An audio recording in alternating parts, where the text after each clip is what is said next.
हामी एउटा Shri Krishna Janmashtami mini photoshoot भनेर एउटा गर्न गइरहेका छौं जुन सेप्टेम्बर 1 एन्ड 2 र ह्युज डिमान्डको कारणले 3 एन्ड 4 सेप्टेम्बरमा पनि हामी त्यसलाई एक्सटेन्ड गरिरहेका छौं।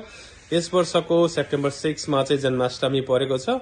त्यसको लागि हामी सानो अप टु 5 इयर्स यसपालि हामी अप टु 5 इयर्स को बच्चाहरुको लागि भनेर कृष्ण प्लस राधाको डिफरेन्ट आउटफिट्सहरुमा डिफरेन्ट प्रप्सहरु युज गरेर चाहिँ हामी चाहिँ फोटोशूट मिनी सेसन्स गर्न गइरहेका छौं। त्यसै क्रममा अब हामी सानो DIY प्रोजेक्ट गर्दै छौं। त्यसको लागि हामी एउटा सानो कृष्ण झुला जस्तो बनाउँदै छौं अनि त्यसपछि हामी चाहिँ बाँकी रहेको हल्का डेकोरेसन गरेर हामी कृष्णको फोटोशूट गर्न गइरहेका छौं।